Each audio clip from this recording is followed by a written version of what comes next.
Hablando de potencial humano, ¿alguna vez se han preguntado a qué se debe la gran disparidad de resultados y desempeño entre una persona y otra?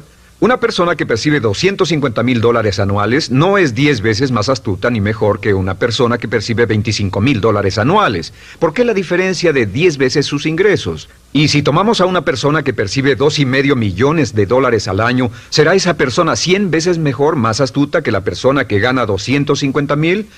Imposible. En un estudio reciente de coeficiente intelectual probaron a 1,000 personas de una cierta población y llegaron a la conclusión de que la mejor persona entre los 1,000 solo era 2,5 veces más astuta que la persona de menor coeficiente intelectual. Solo 2,5 veces la disparidad, y tal vez eso sea con toda la población. ¿A qué supone que se debe la diferencia? Al hablar de potencial humano, llegamos a una fórmula que deduje hace algunos años. Tal vez eso lo explique un poco. La fórmula comienza con lo que llamamos AI, o sea, atributos innatos, las cualidades, la inteligencia, la habilidad, el temperamento, cosas con las que se nace que no pueden cambiarse mucho.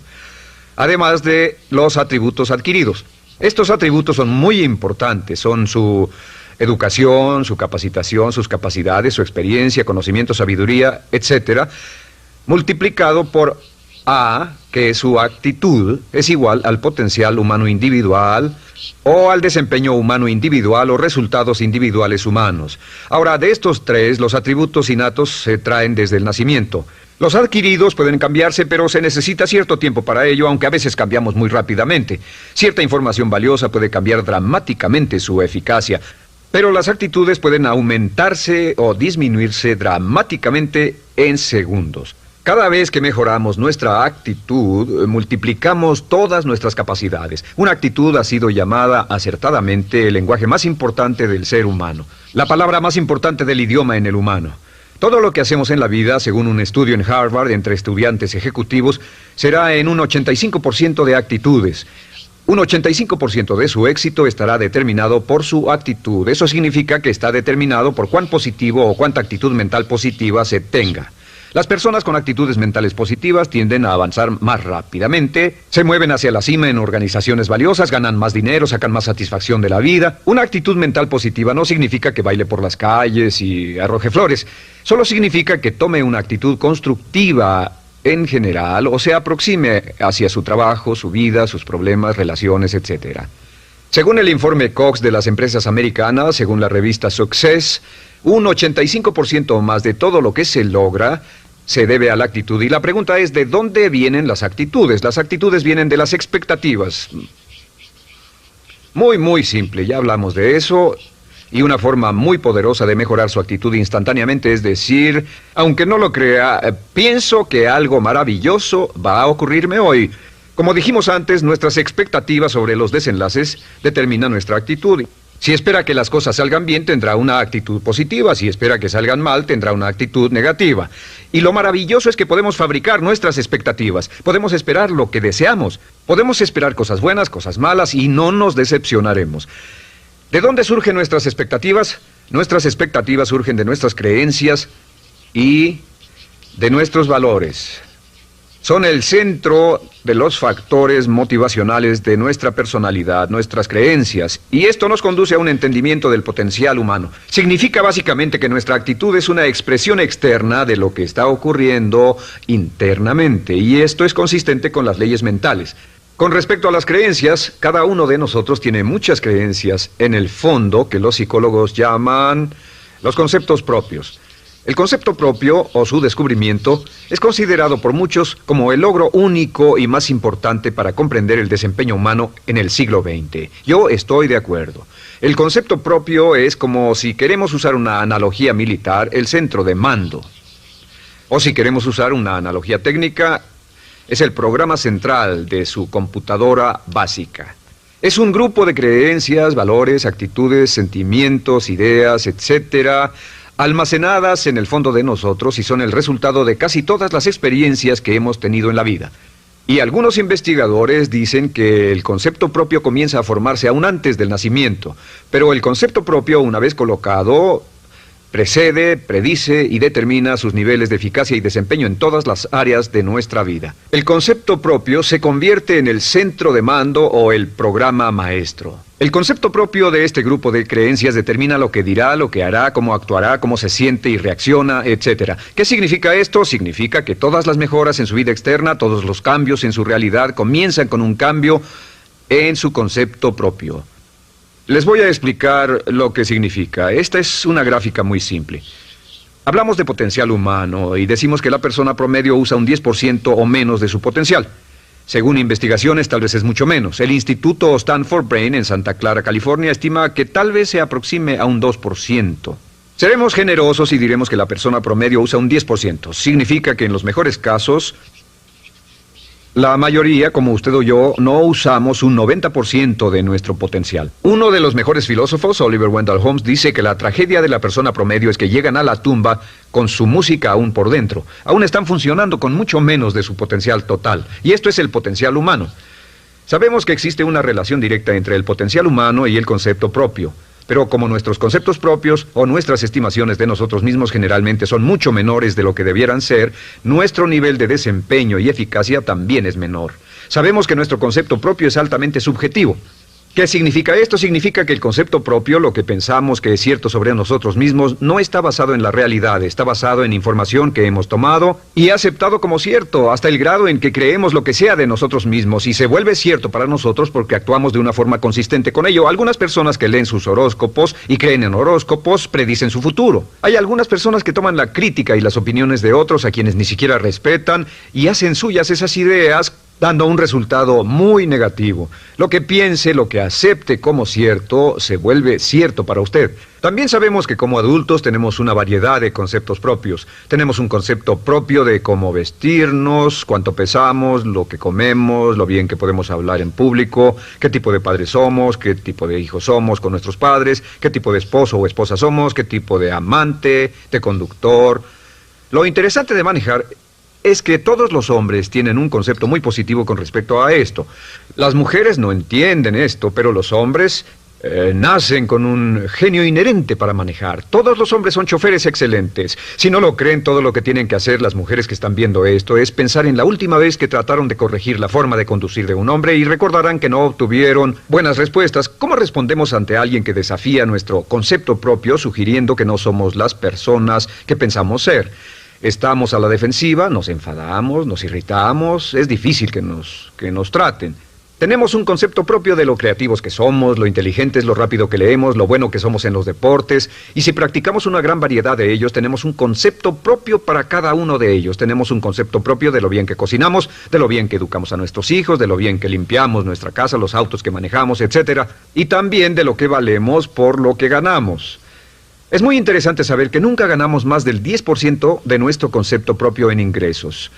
Nuestro concepto propio determina nuestro nivel de ingresos. Este nivel de concepto propio se llama zona de confort.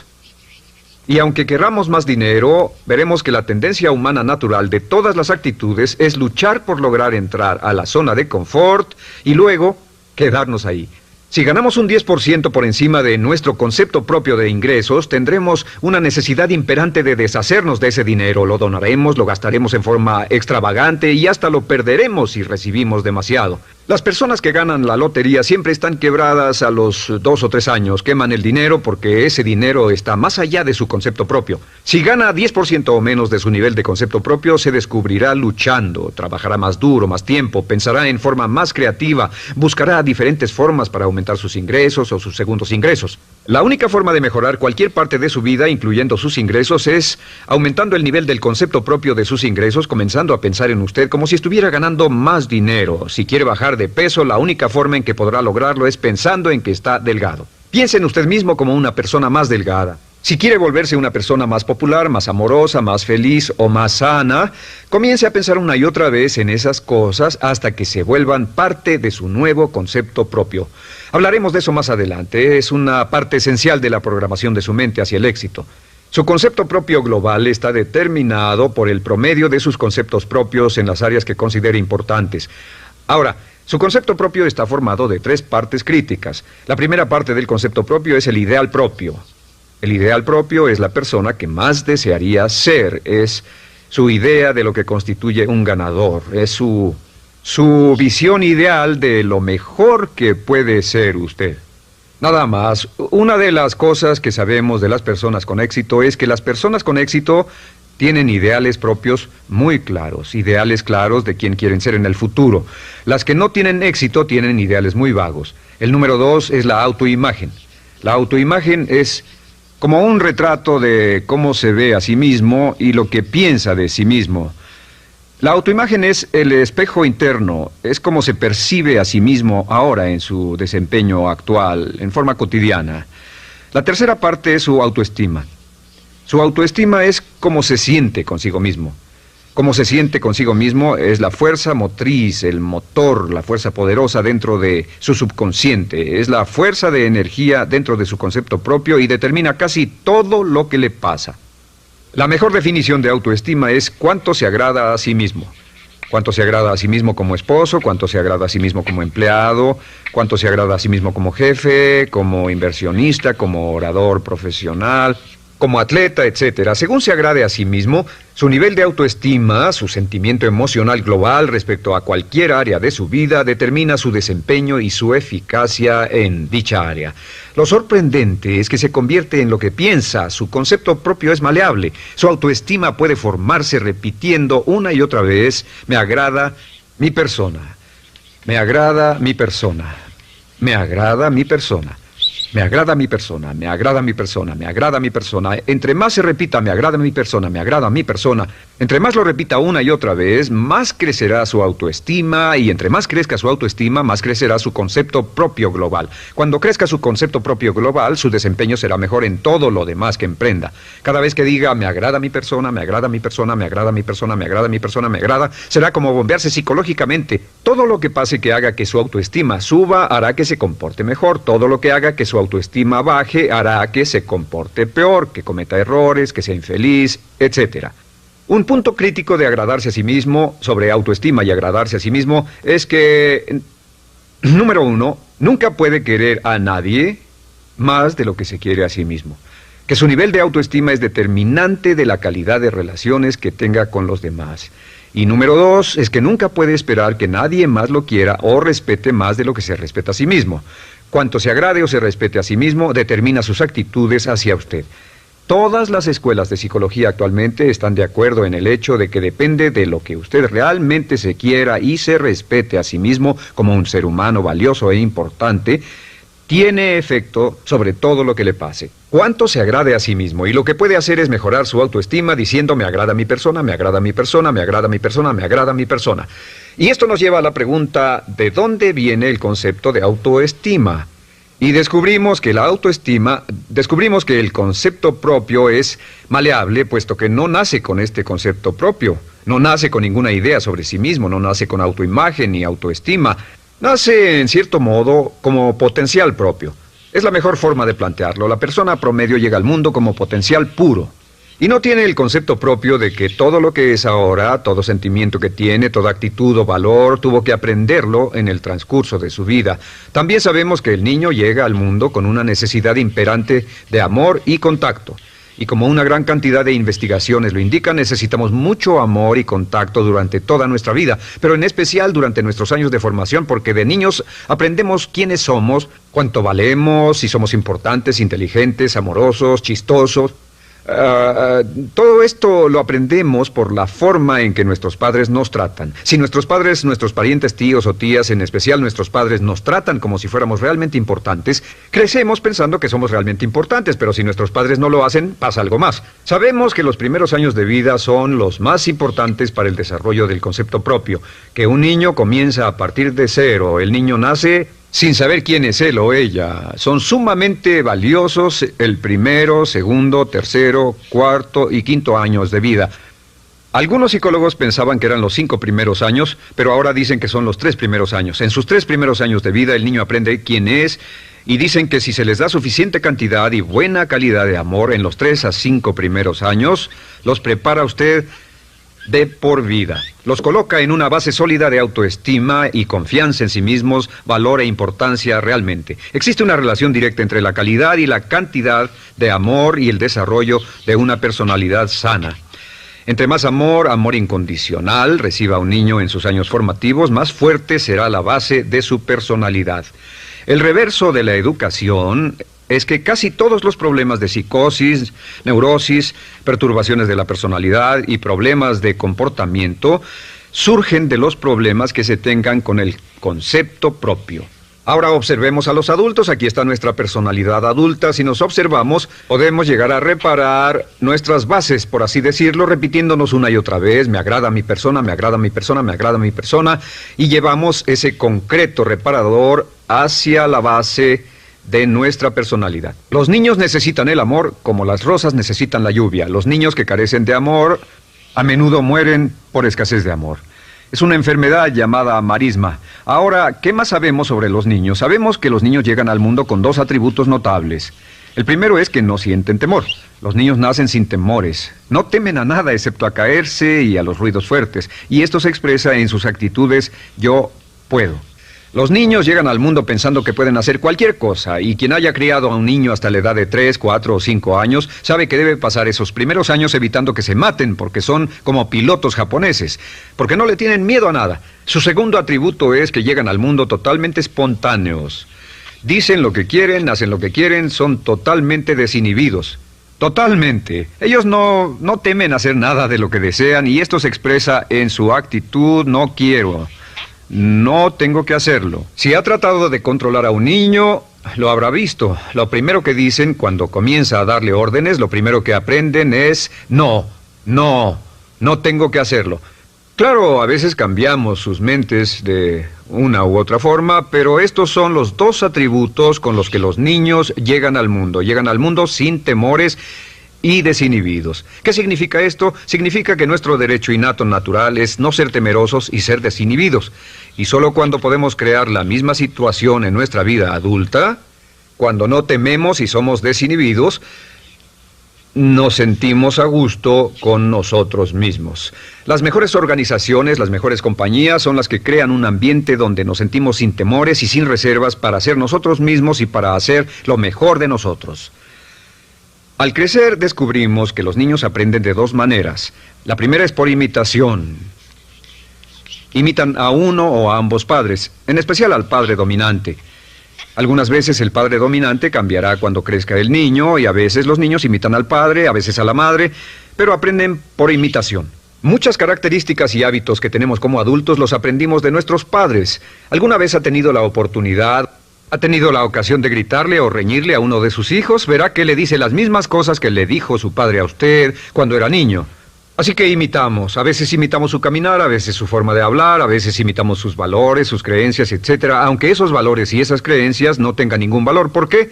Porque nuestros padres eran así cuando nosotros éramos niños. La segunda forma en que aprendemos es pasando de la incomodidad, lo que no se siente bien, hacia la comodidad. Freud llamó a esto el principio del placer. O sea que nos movemos hacia aquello que nos hace sentir cómodos, lo que nos da placer, lo que nos hace sentir bien con nosotros. Nos movemos de la incomodidad hacia la comodidad. Así es como aprendemos a no mojar el pañal, por ejemplo. Sabemos que no es agradable caminar con popó o pipí en nuestros pañales. Vemos lo que hacen nuestros padres, vemos lo que nuestros parientes hacen y decimos: estas personas no hacen lo que yo. Así aprendemos a caminar y lo demás. Así que de la incomodidad hacia la comodidad. Durante toda nuestra vida, por cierto, así es como aprendemos. Imitamos leyendo lo que otras personas hacen, estudiando libros y en el trabajo, imitamos cuando vamos a la escuela, y hacemos lo que nos da resultados positivos, lo que nos da refuerzos positivos, y hacemos cada vez menos las cosas que nos causan incomodidad o dolor. Ahora, muy temprano en la vida, como equivocación o como resultado de una equivocación que los padres cometen en la crianza, los niños comienzan a aprender hábitos y patrones negativos. Los patrones y hábitos negativos tienen sus raíces principalmente en la crítica destructiva. La crítica destructiva comienza muy temprano en la vida, a veces en los primeros meses. Y la crítica destructiva la usan los padres para dirigir y controlar a sus hijos. Desafortunadamente, tiene un efecto muy peligroso y dañino sobre nosotros, ya que la crítica destructiva tiende a minar la integridad de la personalidad del niño. Muchos de nosotros, incluyéndome a mí y a muchos de ustedes, nos hemos visto minados y heridos por la crítica destructiva más que todas las guerras en la historia. Ahora, como resultado de la crítica destructiva, comenzamos a desarrollar hábitos y patrones negativos. Los patrones de hábitos negativos son respuestas condicionadas hacia los estímulos. Los patrones de hábitos negativos se desarrollan en los inicios de la vida. Se desarrollan como resultado de una repetición del temor y el dolor una y otra vez. Se desarrollan como resultado de la crítica destructiva, el castigo físico, etc. En los inicios de la vida comenzamos a desarrollar dos manifestaciones que nos persiguen durante toda nuestra vida y más que ninguna otra cosa inhiben nuestro potencial. La primera es la llamada patrón de hábito negativo inhibido. El patrón de hábito negativo inhibido se aprende cuando al niño le dicen una y otra vez no. Aléjate de ahí, no toques eso, y se le castiga. Cuando el niño intenta algo nuevo, o se involucra con algo, o huele algo, o derrama algo, o rompe algo accidentalmente, el padre estalla y se enfada mucho. Como ven, el niño está impulsado por la curiosidad insaciable de explorar su mundo. Y lo que pasa es que cuando lo explora o se interesa y echa a perder algo, si el padre reacciona golpeando al niño, el niño comienza a pensar cada vez que intento algo nuevo, cada vez que intento algo diferente, cada vez que voy más allá de mis límites, cada vez que me salgo de mi zona de comodidad, cada vez que no juego sanamente, me golpean, me castigan, me lastiman, me envían a mi alcoba y me siento mal. Y muy pronto el niño desarrolla el sentimiento de no puedo, no puedo. No puedo. Cada vez que trato algo diferente, me castigan. No puedo, no puedo, no puedo. Es como la respuesta de Pavlov. Pavlov sonaba la campana y le daba de comer a un perro, y el perro salivaba, y Pavlov alimentaba al perro. Mientras sonaba la campana, el perro salivaba y siguió haciendo eso, y después Pavlov solo sonaba la campana y el perro salivaba. Lo que pasa en la vida adulta es que esto crea lo que llamamos temor al fracaso. El temor al fracaso es una respuesta condicionada a un proceso de crítica destructiva que ocurre en los primeros 5 o 6 años de la vida. El temor al fracaso automáticamente nos activa, nos sentimos ansiosos, tensos, intranquilos, sentimos presiones y estrés en nuestro plexo solar, sentimos ganas de retirarnos del evento, y el temor al fracaso es la razón principal por los fracasos en la vida adulta. Es la razón principal por la que evitamos cumplir plenamente nuestro potencial. De hecho, todos los patrones de hábitos negativos se experimentan en el cuerpo físico. Puedes saber cuál es un patrón de hábito negativo porque se siente en el cuerpo físico, precisamente. El patrón de hábito negativo inhibido, el temor al fracaso, el no puedo, ocurre primero que todo en el plexo solar. ¿Ha tenido la ocasión donde debe hablar frente a un grupo, debe ir a una revisión de su desempeño o debe hacer una llamada determinante? Primero su plexo solar se aprieta. Si el temor continúa, su respiración se acelera. Su corazón comienza a latir apresuradamente, su frecuencia respiratoria aumenta y le duele la cabeza como migraña en la parte frontal, su garganta se le cierra y no puede hablar y se le seca la boca por completo, y como se pone tan tenso y asustado, va corriendo al baño. Estas son todas las manifestaciones. No hay peligro físico, pero sí peligro psicológico, una respuesta condicionada. Cuando sentimos estas cosas, la tendencia es retirarse de la situación que las ocasiona, y es la razón por la que no logramos mucho si retrocedemos. Es muy importante. El segundo patrón de hábitos negativos es el compulsivo. El patrón de hábito negativo compulsivo se aprende cuando a los niños se les dice una y otra vez: más vale que lo hagas. Si no lo haces, tendrás problemas o me las pagarás. A los niños se les convierte en recipientes del amor condicionado. Los padres no intentan hacer esto, pero lo que hacen es sugerirle al niño: no te amo, por lo tanto no estás a salvo, a menos y hasta que hagas lo que yo quiero. El niño crece sintiendo: tengo que hacer lo que quiera mi mamá. Debo complacerla, debo complacer a papá, debo complacer a los demás, debo complacer a mis parientes, y a veces debo complacer a mis semejantes, debo complacer a mis maestros, debo complacer a todo el mundo, y crecen con esto: debo. No puedo hacer lo que quiero hacer, debo hacer lo que complace a las demás personas. Este patrón de hábito negativo muy temprano en la vida se traduce en el temor al rechazo. El temor al rechazo lo experimentan los hombres como adultos como un comportamiento tipo A. Hablaremos del comportamiento tipo A posteriormente. El comportamiento tipo A es una necesidad compulsiva o excesivamente compulsiva de complacer de algún modo a alguien sin normas de comportamiento, prácticamente sin pensarlo. El temor al rechazo nos impulsa, nos hace muy sensibles a las necesidades de los demás. Hacemos cosas que otras personas quieren, no hacemos lo que nosotros queremos. Siempre estamos tratando de complacer a los demás. Tenemos preocupaciones o nos importan las opiniones, sentimientos y actitudes de otros hasta el punto donde ocultamos nuestras necesidades. El temor al rechazo se siente en la columna del cuerpo. Se divide el cuerpo a la mitad y se siente hacia abajo en la mitad posterior del cuerpo. El primer lugar donde comienza a sentirse el temor al rechazo es generalmente en los hombros y el cuello. Nos sentimos entumidos, duros, tensos. Cuando tenemos mucho que hacer sentiremos un estrés tremendo en la columna. Los músculos se estiran en la parte posterior. A veces se manifestará como flebitis y venas varicosas y a menudo nos darán dolores de cabeza en la parte posterior de esta porque las arterias carótidas que llevan la sangre hasta la cabeza, los músculos a su alrededor se contraen y la cantidad de sangre que fluye hacia la cabeza fluye más lentamente y se siente un terrible dolor de cabeza en la parte posterior. Estos dos temores, los patrones de hábitos negativos compulsivos, el compulsivo y el inhibitorio, son resultado de la crítica destructiva, el gran destructor de la personalidad que nos persigue durante toda la vida. Y lo maravilloso de todo esto es que como son patrones de hábitos aprendidos, podemos olvidarlos. Podemos acabar con el temor al fracaso que nos detiene. Podemos acabar con el temor al rechazo que hace que hagamos cosas que complacen a los demás en vez de complacernos a nosotros, trabajando con nuestra propia autoestima. Porque existe una relación inversa entre la autoestima y el patrón de hábitos negativos. Porque entre más se agrade a sí mismo, menos teme al fracaso. Entre más se agrade a sí mismo, menos teme al rechazo. Entre más se agrade a sí mismo, menos temerá a cualquier cosa. Y si sigue repitiendo, me agrada mi persona, me agrada mi persona, me agrada mi persona una y otra vez, si sigue diciendo esto, con el tiempo su autoestima sube más y más y más y más y sus temores desde luego bajan. Cuando su autoestima sube, sus temores van en dirección opuesta. Ahora, ¿cómo enfrentar la crítica destructiva si debe criticar a otras personas?